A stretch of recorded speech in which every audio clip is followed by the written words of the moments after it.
Halo viewers, balik lagi sama saya, Aura Salsabila Hatina. Di video kali ini kita bakal ngejelasin mengenai analisis vektor dari mata kuliah elektromagnetika. Jadi sebelum kita lanjut ke contoh soalnya, saya bakal ngejelasin dikit nih tentang apa sih itu vektor. Nah, mungkin dari beberapa kalian tuh masih bingung nih tentang apa sih itu vektor. Nah, tapi mungkin dari beberapa kalian juga udah ada yang ngerti nih tentang vektor. Nah, di sini saya bakal ngejelasin dikit nih tentang vektor itu apa. Nah, vektor adalah besaran yang memiliki nilai dan arah. Nah, dalam matematika, vektor dapat digambarkan dengan ruas garis berarah. Nah, kalau dalam fisika, vektor digunakan untuk menggambarkan besaran yang memiliki nilai dan arah seperti perpindahan, kecepatan, gaya, tekanan, medan magnet, dan momentum. Nah, mungkin dari penjelasan singkat saya tadi itu kan udah kebayang nih, apa sih itu vektor sebenarnya. Nah, untuk contoh soalnya, kita bakal ngebahas 5 contoh soal nih teman-teman. Untuk yang pertama itu ada penjumlahan pada vektor, pengurangan, perkalian titik, perkalian cross, dan koordinat kartesian dan silinder.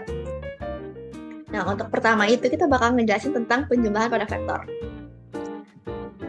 Nah, di penjumlahan vektor ini kita tuh udah diketahui kedua buah nilai vektor. Untuk nilai vektor yang pertama itu ada X ditambah 3Y, dan untuk nilai vektor yang kedua itu ada 4X ditambah 8Y.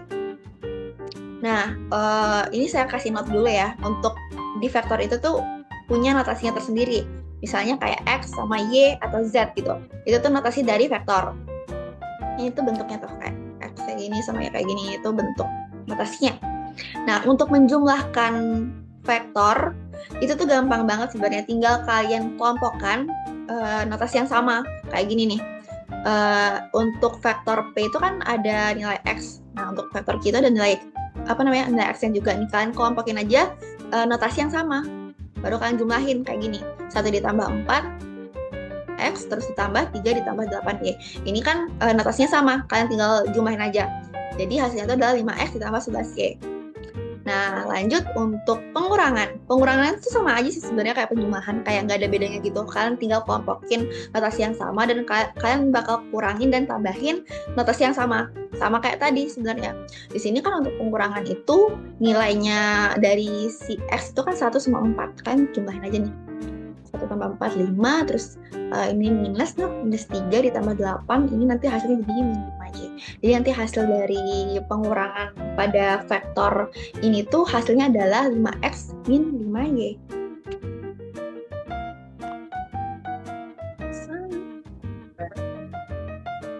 Hai viewers, nah sekarang kita lanjut ke perkalian titik nih. Setelah tadi udah dijelasin sama Aura tentang penambahan dan pengurangan.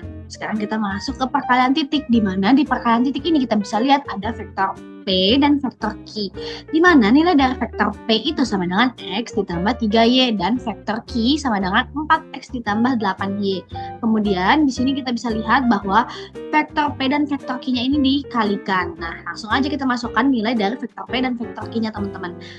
Di mana nilai dari vektor P tadi itu kita masukkan X ditambah 3Y dikali 4X ditambah 8Y. Nah, terus di sini kita bisa mengalihkan basis yang sama teman-teman. Nah, didapatkanlah 1 dikali 4 ditambah 3 dikali 8, di mana 1 kali 4 ini sama dengan 4 dan 3 kali 8 ini sama dengan 24. Nah, langsung kita jumlahkan dan didapatkanlah hasilnya 28.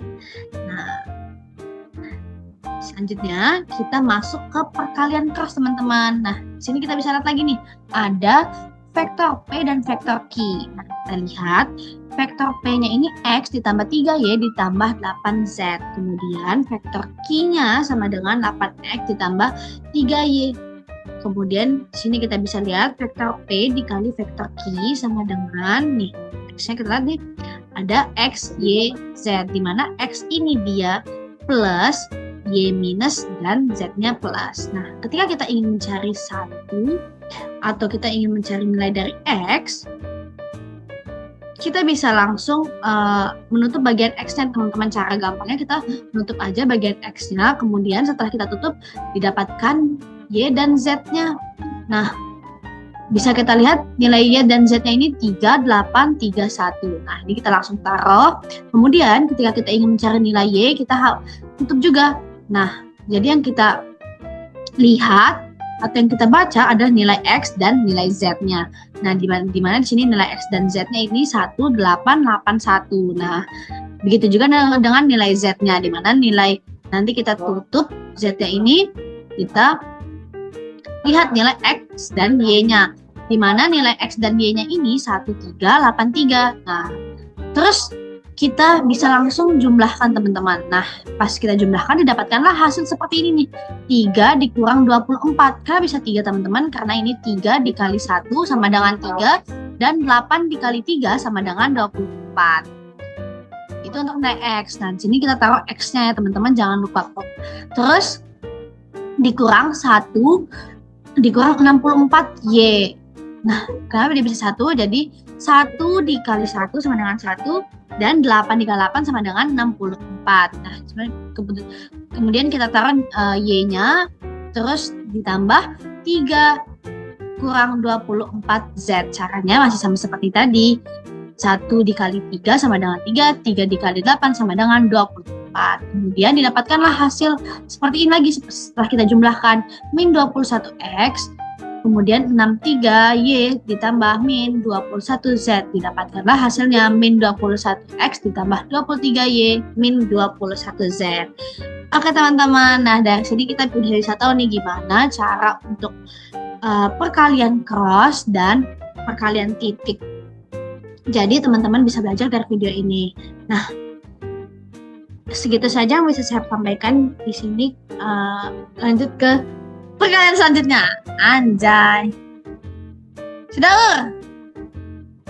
Nah, selanjutnya pada nomor 5, yaitu nomor terakhir, kita berbicara mengenai koordinat sistem, yaitu silinder.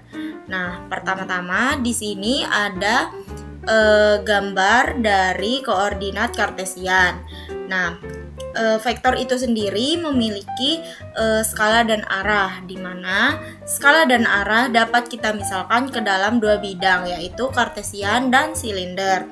Nah, skala dari bidang ini adalah X dan Y, di mana X ini pada sisi kiri ini dan Y pada kanan. Kenapa di sini kenapa arah Z-nya itu ke bawah?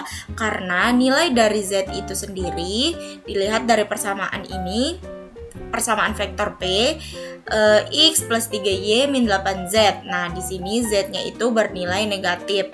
Makanya di sini ada min 8 dan arahnya ke bawah.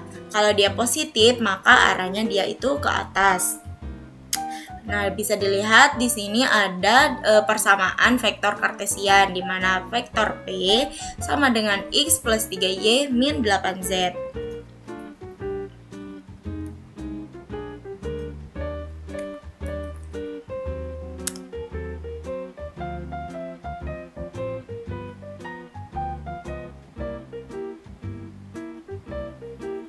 Langkah selanjutnya di sini kita memisahkan sumbu X dan sumbu Y. Nah, di sini titik-titiknya yaitu sumbu X-nya itu bernilai 1 dan sumbu Y-nya itu bernilai 3. Nah, pada langkah ini kita akan mencari nilai dari Pi atau R. Di sini kita menggunakan Pitagoras agar mencari sisi kemiringan di dalam ini. Nanti dia di sini akan menjadi segitiga, di mana rumusnya yaitu akar 1 kuadrat ditambah 3 kuadrat sama dengan akar 10. Jadi telah ditemukan sisi miring dari ini adalah akar 10, di mana sisi depannya itu bernilai 1, sisi sampingnya 3, dan sisi miringnya 10. Kemudian pada saat kita telah menemukan sisi-sisi dari segitiga ini, kita akan mencari berapa sudut yang terdapat dalam segitiga ini dengan menggunakan perbandingan dari sinus, yaitu di mana rumusnya sinus sama dengan sisi depan per sisi miring. Nah, kemudian kita masukkan rumus cara mencari sudut dalam ini. Theta sama dengan inverse dari sinus. Nah, di sini kita kali menggunakan perbandingan dari sinus ini, yaitu depan per miring, di mana nilainya itu depannya itu adalah 1, ini sudutnya depannya 1 per akar 10 sisi miringnya. Didapatkan hasil yaitu 18,43 derajat. Setelah kita mendapatkan nilai dari sudut ini, sudut segitiga ini yang kita cari, kita akan memasukkan ke dalam persamaan silinder, vektor silinder, di mana vektor P sama dengan R, theta, dan Z. Nah, di sini R itu sudah kita cari terlebih dahulu tadi. Kemudian kita akan masukkan ke dalam persamaannya, vektor P sama dengan akar 10 pi ditambah tetanya yang ini 18,43 derajat theta. Nah, dan Z-nya ini adalah min 8Z dari persamaan kartesian yang pertama. Mungkin itu saja yang saya dapat sampaikan. Wabillahi taufiq wal hidayah. Wassalamualaikum warahmatullahi wabarakatuh. If the sun refused to shine